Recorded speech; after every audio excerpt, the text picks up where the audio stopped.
그것이 먼저 전제가 되는 거예요. 그래서 언제 하나님을 배우나? 하나님을 경외할 때 그때 하나님을 배워가는 거예요. 그때 하나님을 알아가는 거예요. 여러분, 하나님 많이 알고 싶습니까? 하나님 배워가고 싶지요. 더 하나님에 대하여 많은 지식을 가지고 싶을 것입니다. 근데 이것은 공부한다고 가져지는 게 아니에요.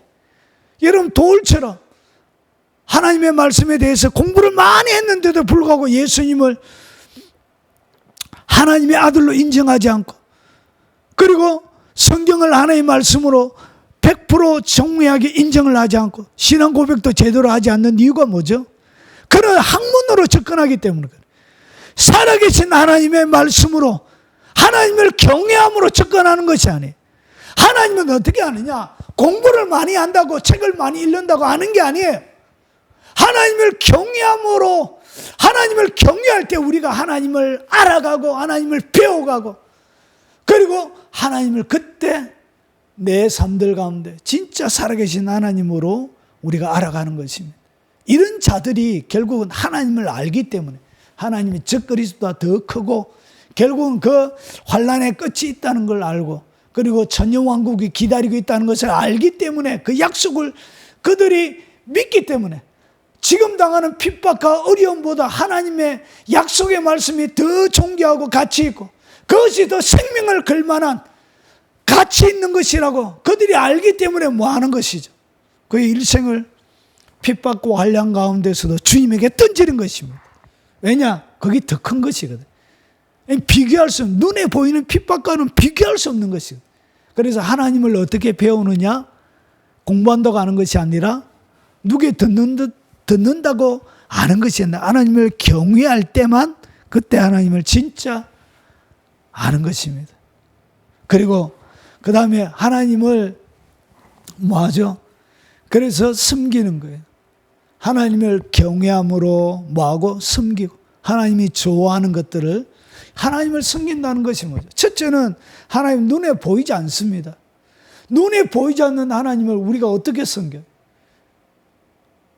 눈에 보이지 않는 하나님을 어떻게 우리가 섬기냐고. 하나님은 우리의 인간적인 육체적인 섬김을 하나님에게는 필요한 것이 아니에요. 하나님이 어떻게 섬기냐? 하나님이 좋아하는 것들을 우리가 해드리는 것, 주님이 가슴 속에 품고 있는 그 일들을 우리가 대신 해드리는 것, 그것이 뭐라고요? 그게 섬기는 것이죠. 그래서 주님이 가슴 아파하고 있는 사람이 있다면 그 사람에게 가서 주님이 하길 원하는 그 일들을 해주는 것, 그게 주님을 섬기는 것. 그래서 작은 소자에게 대접하는 것, 그것이 곧 내게 한 것이라. 특별한 것이 아니란 것이죠. 눈에 보이는 그 사람들을 섬기고 하나님의 사람들을 귀하게 여기고, 그리고 하나님이 하길 원하는 그 일들을 대신 해두는 것, 이런 것들이 뭐라고요? 이런 것들이 주님을 섬기는 것입니다. 자, 그리고 뭐하며 하나님을 떨 줄 알아야 된다는 거죠. 여러분, 요즘 희한하게 하나님에 대한 관점이 이래요.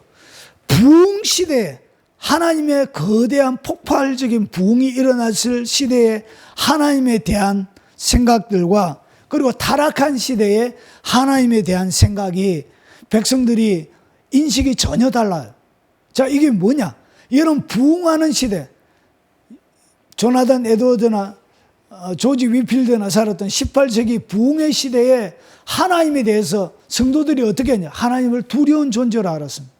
그래서 부흥 시대에는 항상 뭐가 있냐? 큰 회개가 같이 따라왔어요. 그들의 죄를 자복하고, 여러분 사도행전 2장에도 베드로가 설교할 때 그들이 회개하고 하나님 앞에 형제들아 우리가 어찌할꼬 하면서 회개하는 것처럼, 이런 부흥 시대는 회개가 일어나요. 죄에 대한 각성이 일어나요. 죄에 대한 각성이 왜 일어나느냐? 하나님의 두렵기 때문에 그래요. 이런 조나단 에드워드가 뉴햄버턴에서 18세기에 부흥운동을 일으킬 때 그 부흥운동을 일으켰던 설교 제목이 뭐냐? 진노하시는 하나님의 손에 붙들린 죄인이었습니다. 부흥 설교 제목이 그래요.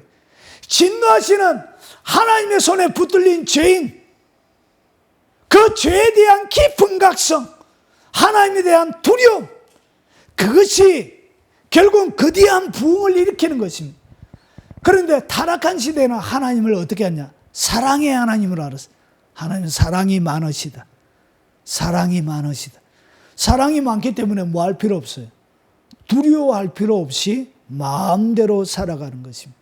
그래서 거룩한 하나님의 사람들은 그 속에 항상 뭐가 있느냐? 하나님에 대한 두려움이 있어요. 하나님에 대하여 뜰 줄 알아야 된다. 하나님이 노하면 그 말씀 자체에 뜰 줄 알아야 된다는 것이죠. 여러 사람들이 가하는 외부적인 압력, 핍박, 여러 사람들이 가하는 평판, 이런 것들보다 하나님의 말씀, 그것을 지키기 위하여 그 하나님 말씀 자체에 대하여 떨림이 있어요. 내가 생명을 다하여 지키겠다는 그런 열정이 있어요. 그런 열정이 있는 사람, 그런 사람들이 목숨을 거는 것입니다. 그 말씀에 대하여 떠는 것입니다. 생명을 던져놓고 주의 진리의 말씀 앞에 순교의 각오로 하나님의 진리를 지켜가는 것입니다. 이것이 하나님의 말씀 때 세우기를 원했던 그 예언되어졌던 사람이 이런 종류의 사람. 하나님의 말씀에 대하여 떨지 않는 사람은 하나님이 예비한 사람이 아니에요. 이런 사람들은 다 넘어집니다. 666 표